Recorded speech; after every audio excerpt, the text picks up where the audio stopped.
Hello and welcome to yet another episode of the Sustainability Track here on African Renaissance TV with me, Mohamed Bibaju.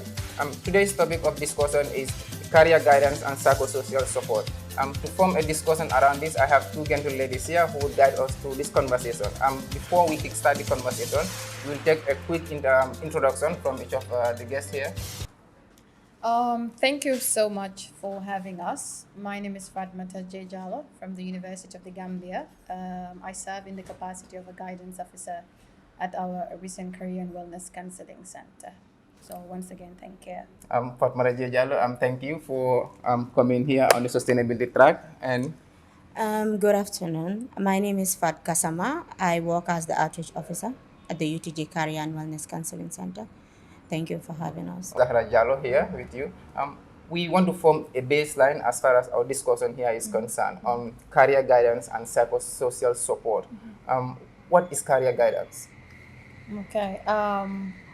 Basically, career guidance, when you look at the two words, obviously, career it targets as a way of looking into someone's professions through guiding the person. And guidance is assisting. You can use another word for guidance. So, career guidance, basically, it is the guidance that is given to young people, as into advising them, giving them informations, and assisting them so that they can make right choices or informed decisions as far as their career or academic process is concerned. So, in a nutshell, that is what a career is all about: developing people's perspective jet towards achieving a professional goal. Okay, so would I be right if I call career guidance as a form of coaching? Exactly. When you look at coaching, there are different methods of coaching depending on the what is intended. So career, obviously, guidance, career coaching, mentorship, these are all guidance. It's a whole package, and then I Exactly. look forward to us discussing more and more of this in details. But before we continue with that, I also want to look at the second aspect of it. That will be from Fatoumata Gassama. What constitutes psychosocial support? Okay, we'll have to first distinguish what psychosocial is. Psychosocial is helping one psychologically, that is, one to balance his or her emotions, her feelings, her thoughts, and also social support has to do with translating these emotions and thoughts into your relationship with your family, with your friends, at work, and all. So psychosocial support basically have to deal with giving support, psychological and social support, to people that are going through mental disorder or mental health disorder specifically. But mind you, psychosocial support can be given to anyone Anyone? who Okay. is going through life crisis or maybe indecisiveness and the like. But like I said, this is support that is given to people that are going through mental health disorder. And it has to involve therapy, counseling, outdoor activities, and the like. So basically, that's what psychosocial support has to. Okay, so if I can get it right, when you talk of psychosocial support, one of the things that you said is the mental aspect of it, the mental health. Yeah. Does mental health really directly means madness, or let's say being a lunatic, for instance? I think because sometimes people have different perspectives as far Yeah. as these words are concerned. Yeah. So does it mean madness, for instance? Before I answer that, I will tell you what mental well-being has to do with.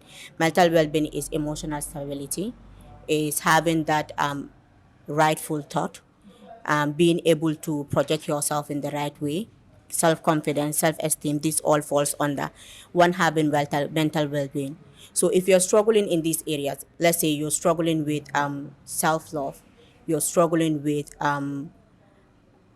emotional control, you are struggling with even physical well-being. It's a whole package. This all inculcates you going through mental disorder. It can be stress, it can be depression at the highest level. If it's at the highest level, it's called depression.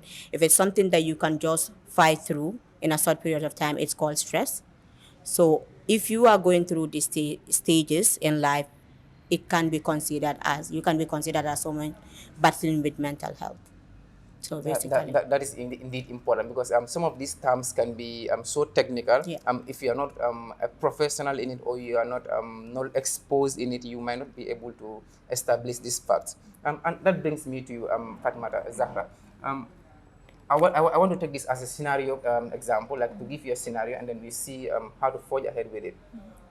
If a leader loses a partner, this could be a male or female. If a leader loses a partner, would that person really need psychosocial support in order to deliver on his duties as a leader, or his or her duties as a leader, rather? Exactly.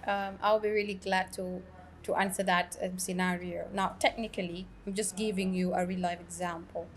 Like she said, psychosocial support doesn't mean when getting psychosocial support just have mental disorder. Every human being needs it, and every leader, regardless of where you find yourself, it can be a financial problem that you are going through, because let's say leaders go through that, A lot of a issues. risk, right? It can be family issues that you are going through, and obviously, whether people notice or not, but deep down, you have that innate challenges that you go through. Obviously, you need it. Now, for example, in the West, this is common. People have advisors, people have counselors. You meet them, you tell them what your problem is, because whether you like it or not, you need to have that safe space where you need to reveal what is bothering you to people that you trust. That's why confidentiality is really It's matters important in this. in Okay. this. So obviously you need to have that reliable person that you need to talk to. There are remedies. When you go online, there are lots of books that you see that will shows you, how to come about fighting these things so that you can maintain your track, so that you can be sustainable.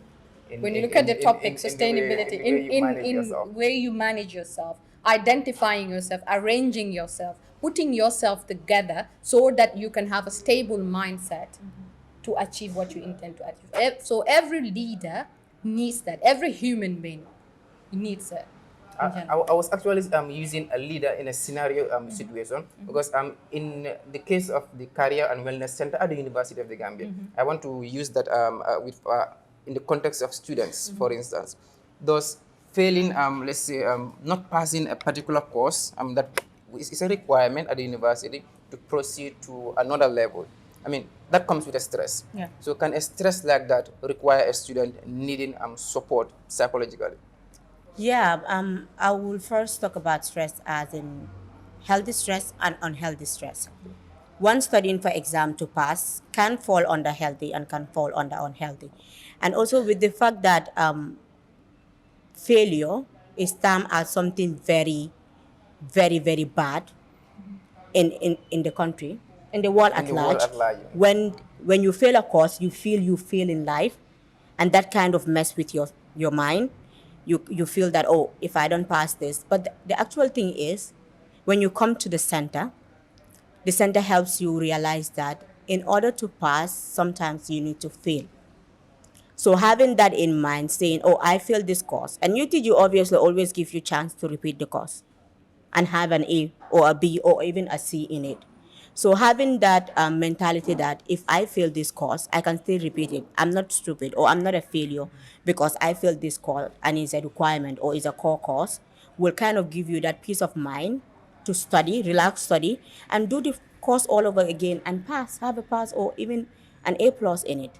So basically, that is what we do. We make students feel that you having this challenge or you going through this emotional instability does not actually mean that you were bad or you were stupid or you're worthless.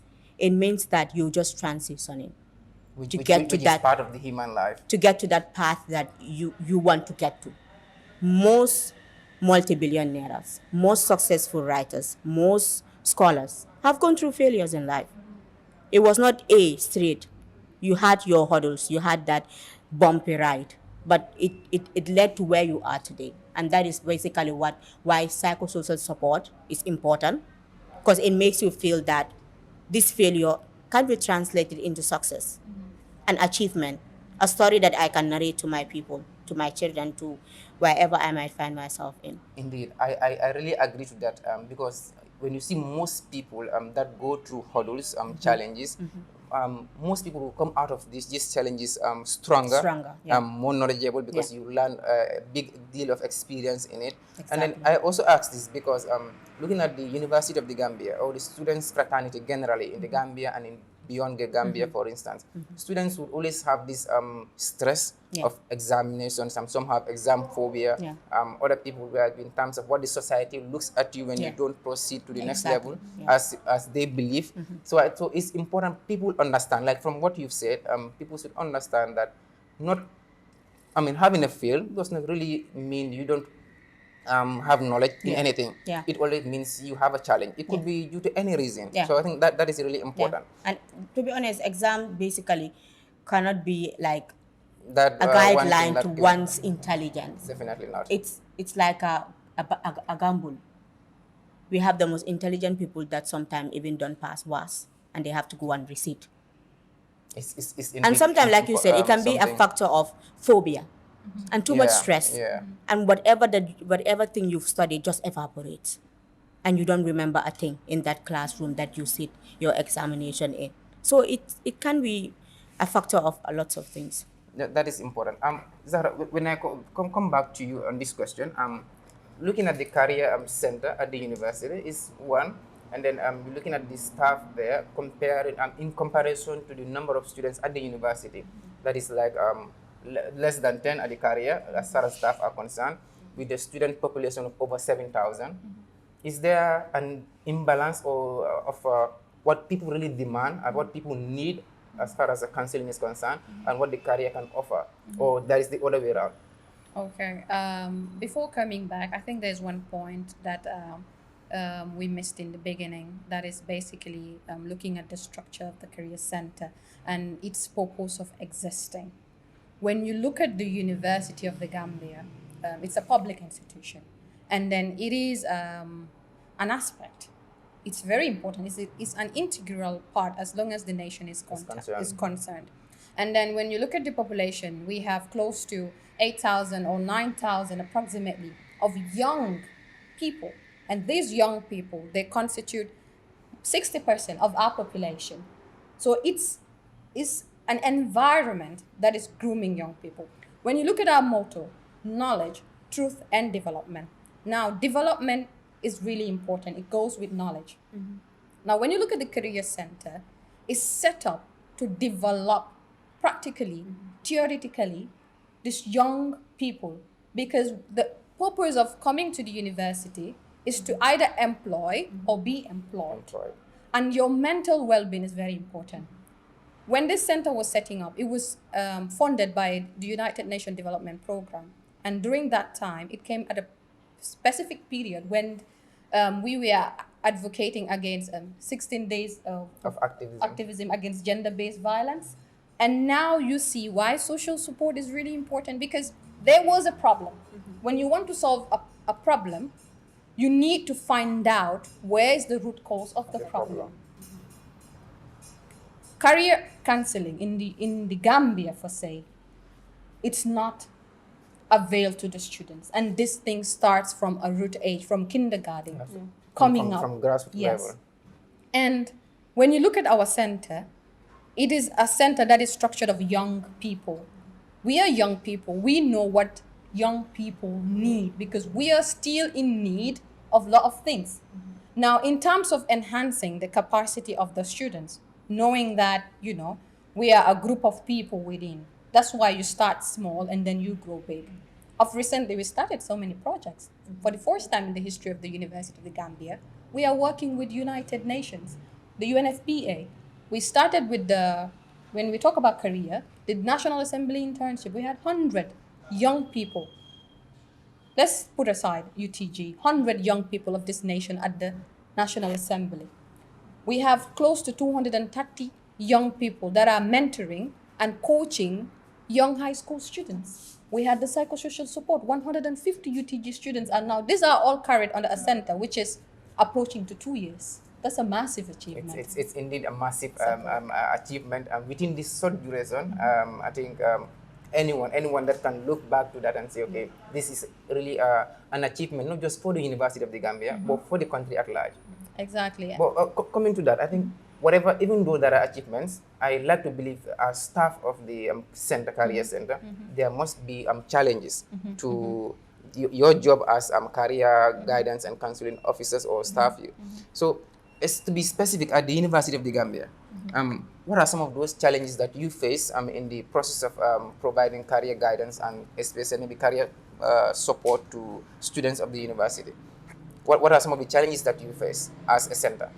One of the things that we faced the most when the center was established was fighting the myth against counseling, career guidance. People come to the center and go, but they feel that, oh, coming for counseling means I am going through mental disability.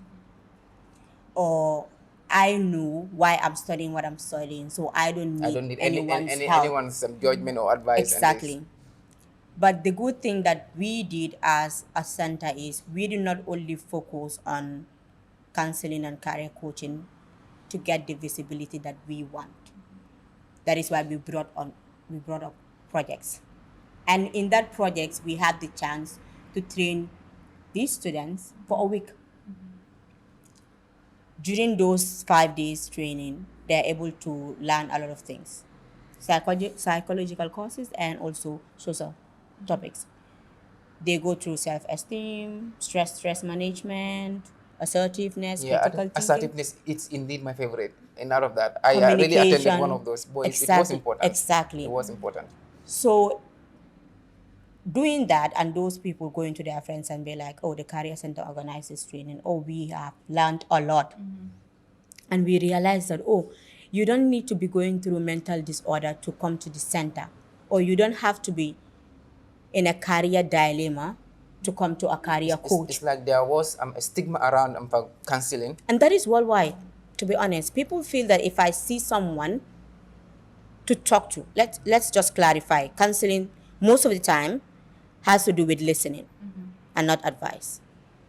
And sometimes in life, you just need someone to listen to you and let you figure your problems or the solutions to your problems by yourself.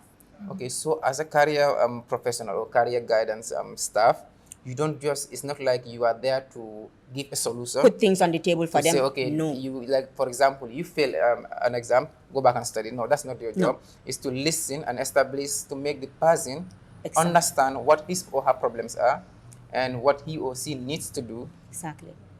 Okay. So it's like you come to, let's say, Zahra, or you come to Madam. And because sometimes the state they come in is really sad. I'm not in the counseling room. There are times that Zahra came out crying and Madam comes out distressed. And you realize that these people are going through a lot of personal things. That is why we say we give socio-personal support.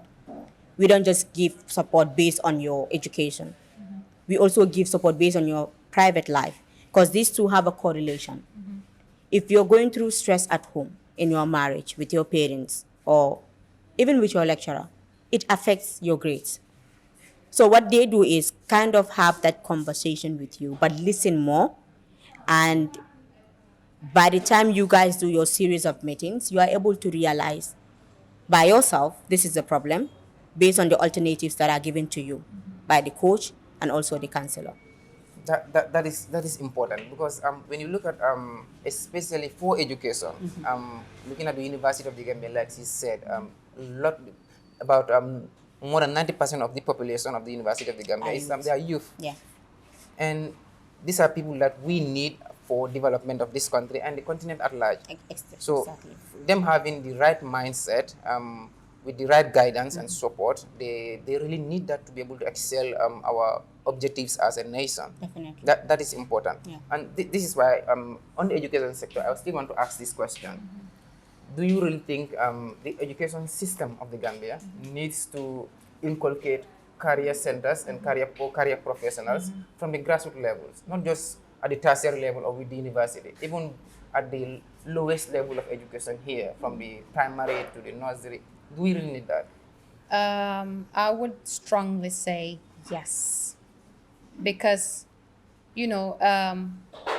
Like sometimes they say, when the head is intoxicated, the tail will be affected. Right? So when you look at it, it's like from the bottom top approach. Right? So the young people at an early age, you need to develop their capacity. We need a revamp of the educational system and focus on the contemporary situation of this country. We evolve, and then as time goes on, the environment changes based on the problems that are arising.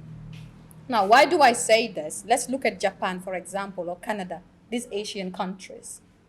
They groom these young kids by developing their mental awareness, by developing their skills, their techniques. For example, people see video games as something useless, but video games have mathematics in it. You calculate. And this is within seconds. Engineering, crafting, designing.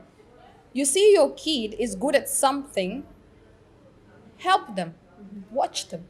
Now, they will have a direction. And we need this in schools, in primary schools. Sometimes some kids, they're so smart that they already have a perspective of what they intend to do. What they want to become But in now, life. where career guidance is really important, or development, is you help them realize their innate abilities. It's within themselves. You need to give them the tools.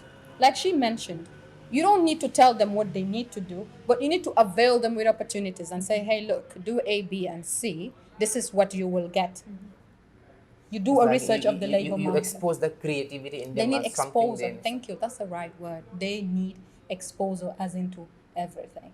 So when you're solving a problem, you need to diagnose the problem. Like I said, I will come again.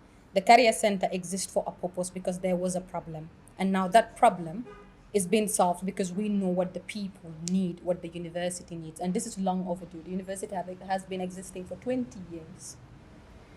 And we just have one career center.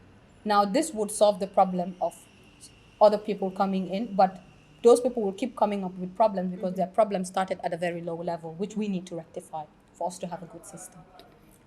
As a country, I think that is important. But one of the things that I really have question marks on is looking at the crime rates in any society and the need for counseling.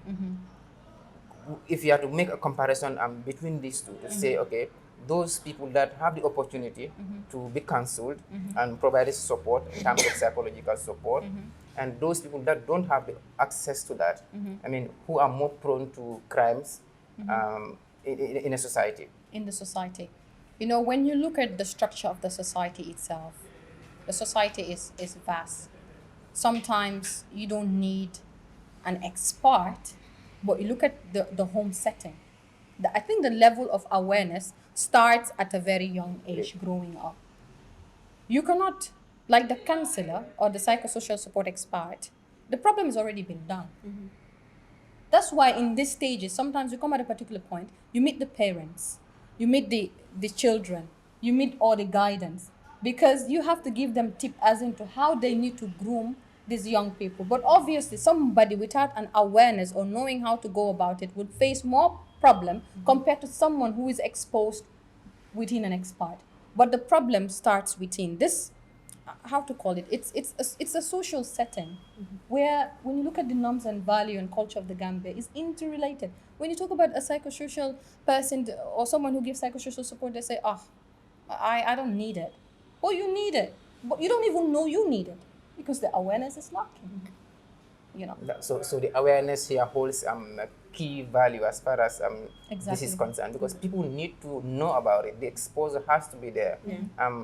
Institutions, government, societies, individuals need to understand and accept that there is a need for psychosocial support, not for any specific category of people, from children needing to make a choice of life in terms of school, from adults needing to make choices in terms of their professional works, from parents needing to make connections with their children. Exactly. So it's like everyone in the society really needs this. Yes. It's important. And adding up, even within the work setting, you know, they need career coaching, even within the department. You need a psychosocial support person who should give you advice, because you go through stress, you come with work, and these are human nature. Whether you like it or not, it's normal. We need to normalize it to make sure people understand that it's absolutely normal. I was going to ask this, like even outside of the university, this is at the country's level, at the national level in the Gambia. We've been having the military, even the police. I'm going for international duties, peacekeeping duties to places where there are war or conflicts. I mean, they go as people and then come back, but we still welcome them the same way. But then some of them, I'm sure there will be some of them that would have needed counseling, because it's like not everyone can react to problems like that the same way.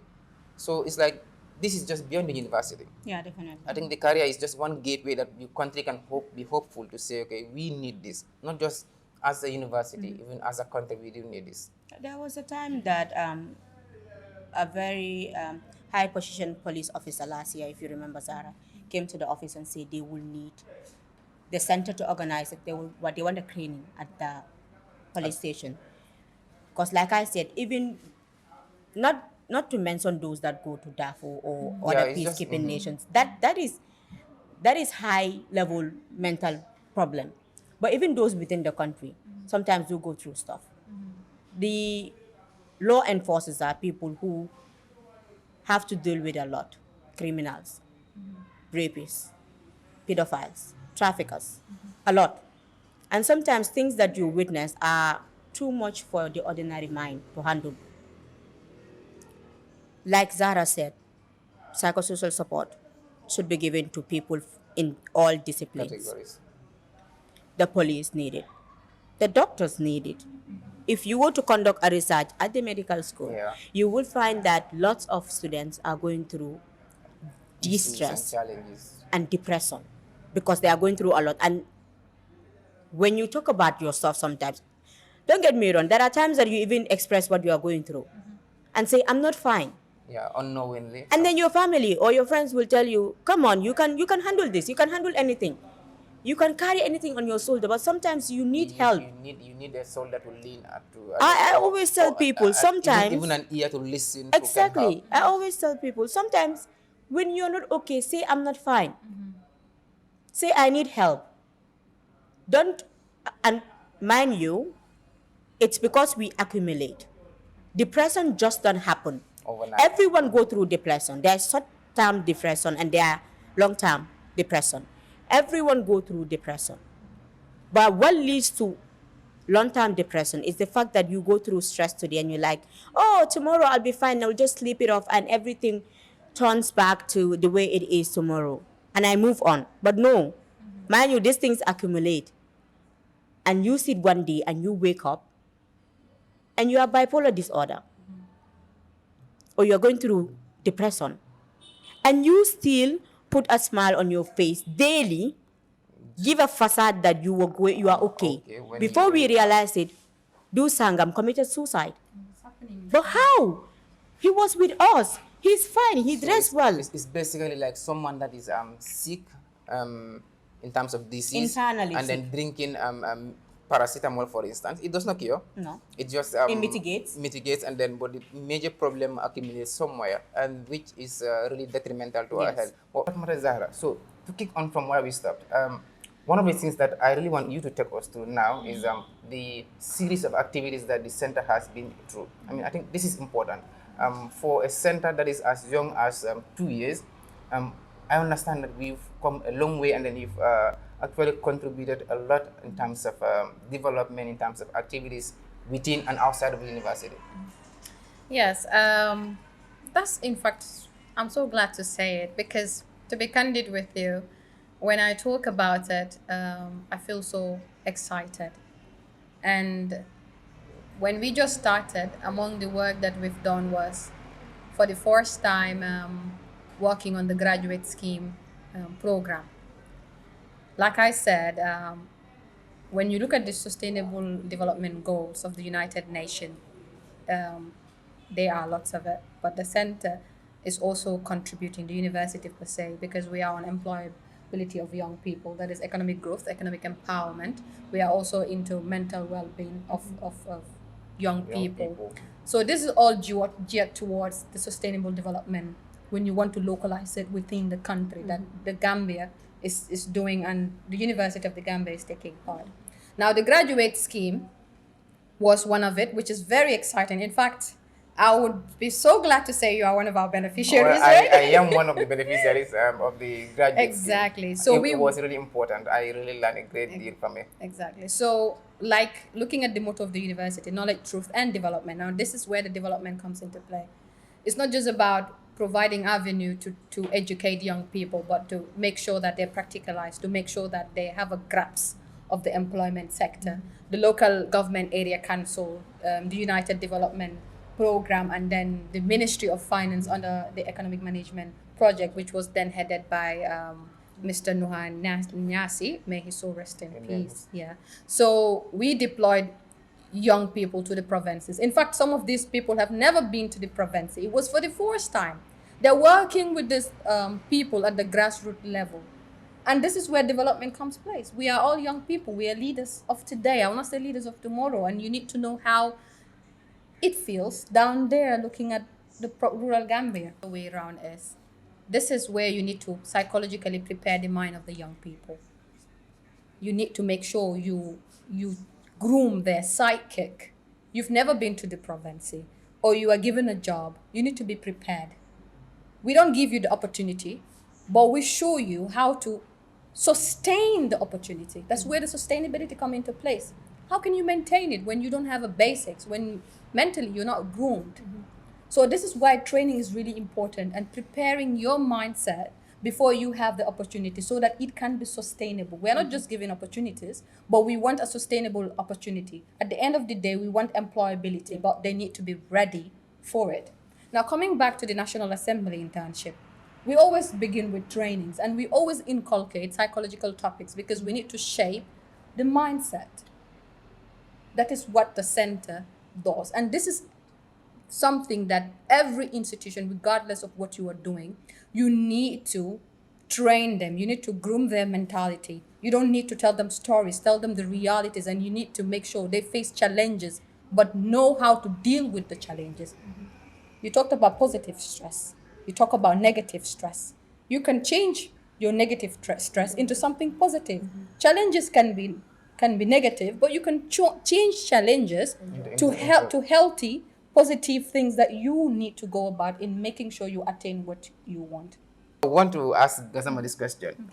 When you look at the Gambia, typically here, from all the tertiary levels, even coming down to the secondary levels, there is always a case that we have a lot of mismatch in terms of what students are studying and what they are really good at and what they end up being.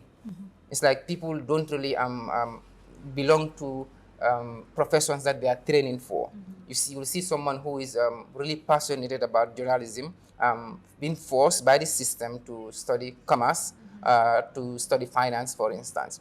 And in the end, there is always a mismatch in terms of people graduating, but they don't land the job of their choices because of courses that they must have studied at the university level or at secondary school level, for instance. Do you think the center, in the Gambia, the Center for Career Guidance and Center, can be a solution to this if it is a concept that is developed across the board? The thing is, choosing career paths, like Zara mentioned, stems down from the family level. You're a parent, and growing up, you were not privy to education, but you did have a career path in mind that you will want to pursue before I go to the formal education. Education system. So you feel that your child should be able to fulfill that for you, and you subject your child to study what she or he did not want. And then it goes to when you finish your Gabesi, and then you select a school, not to mention names, but you and I are alma maters of that school. And we know that there's a system. When you go and you hand over your grades, The school determines where you go. The course you're going to study, the field you want to study. Even if you cry based and on your plead. grade, not your choice And or we've ability. seen students change that school to go to another school. Just to but study. then those are students that have support in the family. But for those that do not have that support, that moral support, they end up studying what they don't want to study. And then you come to the university level or the tertiary level. You want to study this area, they are telling you your grades don't are qualify best you to- qualifies you for this area. And then you go for that area. If you go to UTG and you ask more students, what career path do you want to, or what kind of job do you want to engage in when you graduate? And they tell you, I don't know. I don't even know the career prospect of what I'm studying. I don't even know why I am here in the first place. There is a great deal of mismatch here. And to go back to your question to say if the career center will be able to provide solutions to this, we are trying. In the years, the guidance officer was able to change the mentality of some students that came to her. And they will always give feedback and say, thank you so much, Zahra. Now we are studying this and we are so happy that we chose this. In the center, we groom you on effective communication first. Irrespective of the fact that your parent wants you to study this, you can communicate to them and tell them this is what I want. But with proof, we will always reiterate. You need to lay down the prospects of what you want to study and convince your parents that if I study this, even though you want me to be well off, this area will give me that. And that is what the career is doing. And alhamdulillah, we are able to succeed in this area. When whoever comes, we lay down career prospects. The career guidance officer even gives them assignments.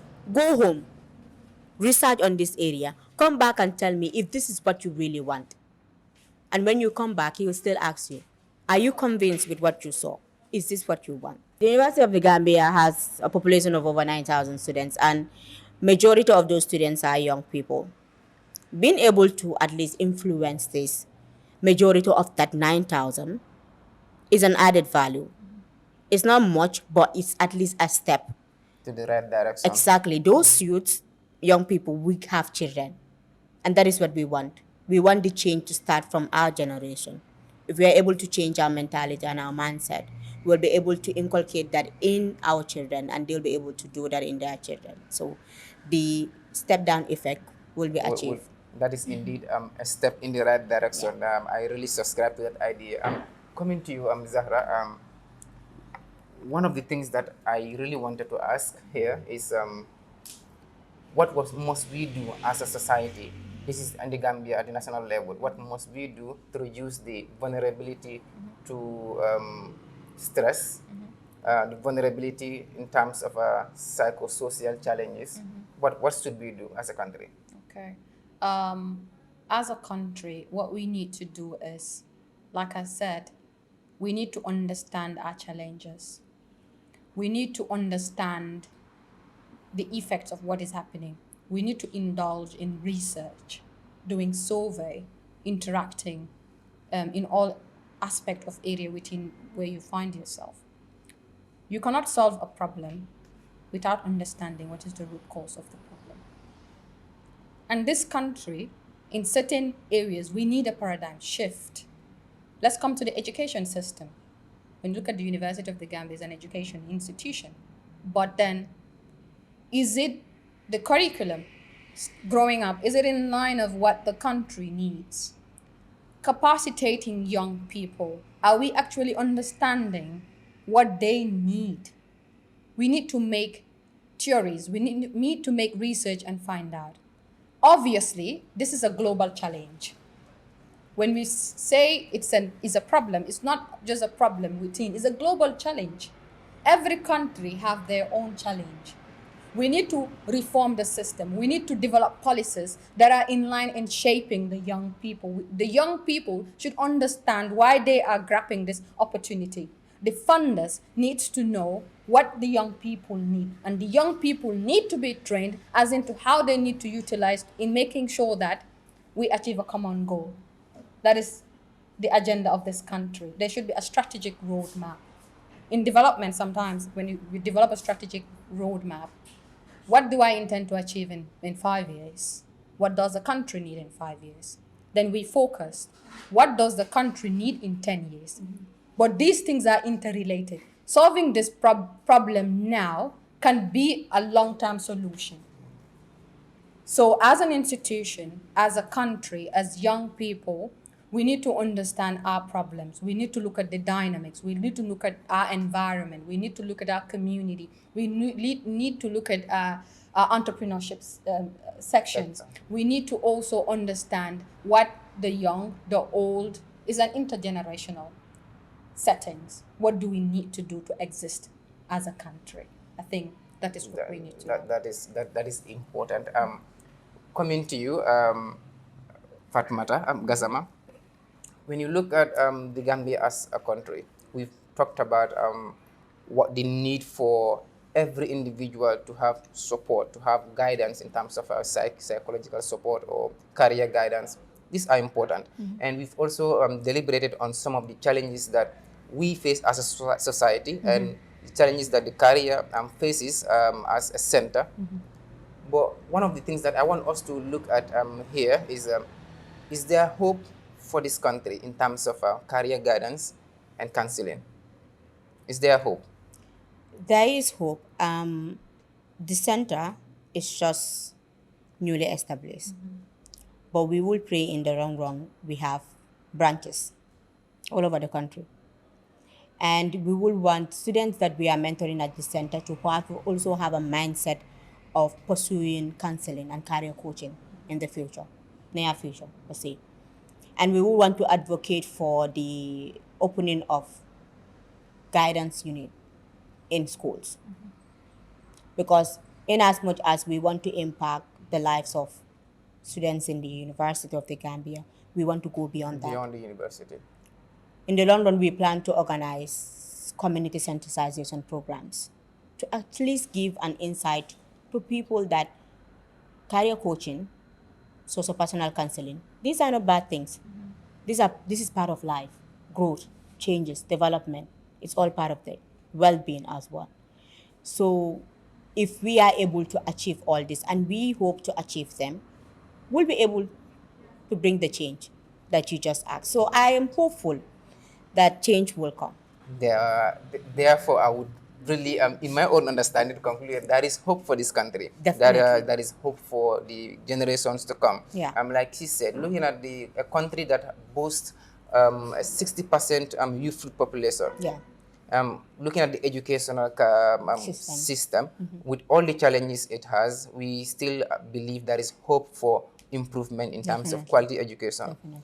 Blend this with the emergence of career guidance and a counseling center. I am hopeful the country has a good future that lies ahead for us. Definitely. It has to do with the person's mindset.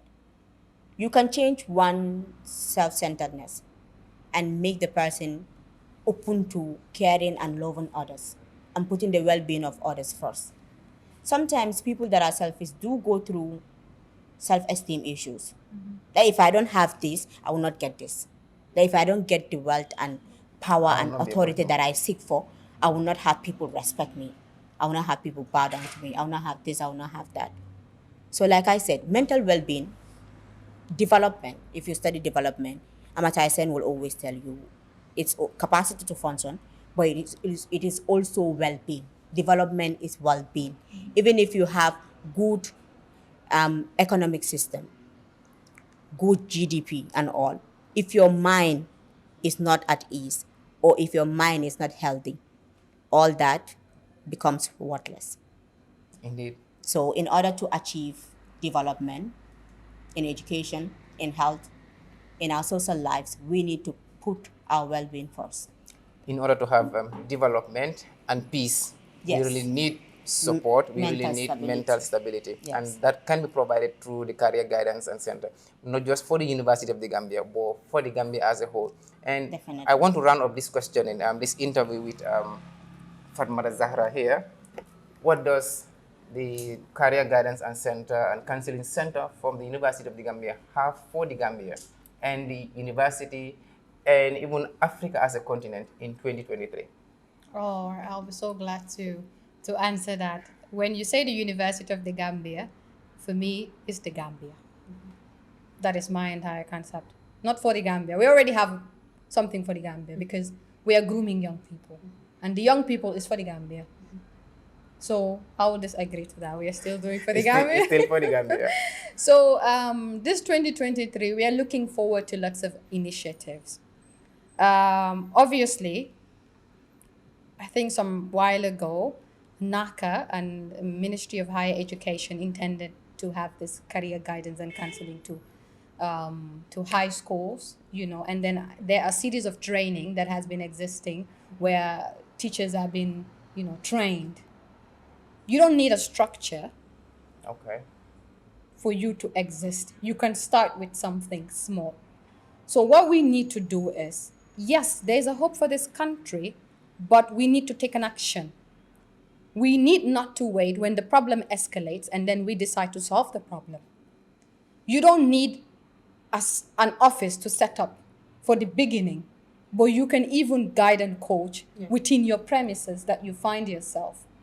So this is what the University of the Gambia is also advocating for. That's why we are doing a step-down training. We are grooming young people to groom other young people. This 2023, obviously, like I said, we were supported by UNDP for establishing the Career Center.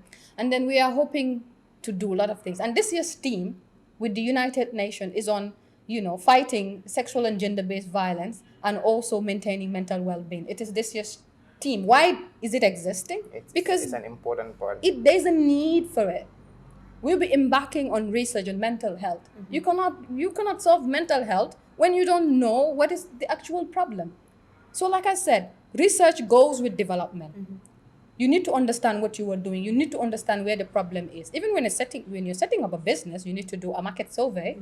So it rippled down in all aspects. This year, we are looking forward to more initiative, and we are also open to more initiatives. And I will seize this opportunity. We are adjacent to the law faculty, MDI Road. We are open to partnership. Yes.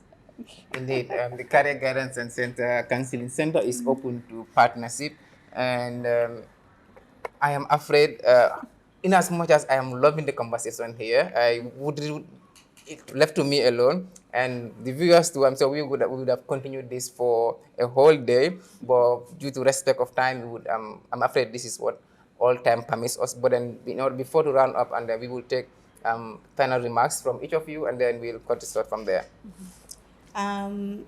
Thank you for having us, Baji. It's an honor. Like we said, the center is still a baby, and any chance that we have to making the center more visible to students and also staff at the university and the general public at large, we do grab it, and we are so grateful for this opportunity. And like I said, and like my colleague said, Zahra, we have a lot in store. We will need support, and in order to make some of them happen. But for the small impact, like focus group sessions in school, synthesizations, we will work more on that and also see how best we can continue to impact the lives and livelihoods of people. I said livelihood because the internships, in as much as the allowance is small, it is helpful when it comes to their transport, credit here and there. They're able to help themselves. So we do hope we have more partners so we can not only support UTG students but also graduates. Basically, that's all I have to say. Or you take a quick one from Fatima Zahra, and that will bring us to the end. Yes, I'll keep it short and precise. I can talk the entire time. I am so bad when it comes to summary. But seizing this opportunity again, since it's a global platform, the university is recognized globally. And obviously, partnership can come even internationally, because in fact, we are dealing with some universities outside. And then there is this exchange program that will be very ideal so that university students can have the global knowledge. Likewise, those that are outside can also understand to interact. Career and counseling centers operates all around the world. The more you go out, the more you tend to come with a lot of initiatives. The more they come, the More may they- they learn, because we have something in the Gambia that people others don't outside have. can learn Sure, on, you know. definitely. So it's both sides. And then we have a vice chancellor that is, you know, so supportive, that is well grounded, that is well exposed. You know, the university is a community that is willing and ready to develop its young people. So that is what I will share with everyone that is actually listening. We are open to partnership, and then we are so enthusiastic as young people to ensure that we contribute our part. And we have a supportive boss, Madam Kantara. She's just amazing. She's a psychologist. So that's why we, in fact, need more psychological degree programs in the University of the Gambia, which should be Indeed. established. Taking that from you, the Career Guidance and Counseling Center at the University of the Gambia is open to partnerships, is open to collaborations, both within and outside of the Gambia. Well, viewers, this is all we have for you from the Sustainability Track here on the African Renaissance TV with me, Mohammed Bibaji. This episode features from the new restaurant right at the Karaba Avenue Highway, and this is one of those quiet places but amazing that you can always come to have your good times with your loved ones and then your families, and also be served any dish of your choice. Until we come your way, this was the Sustainability Track.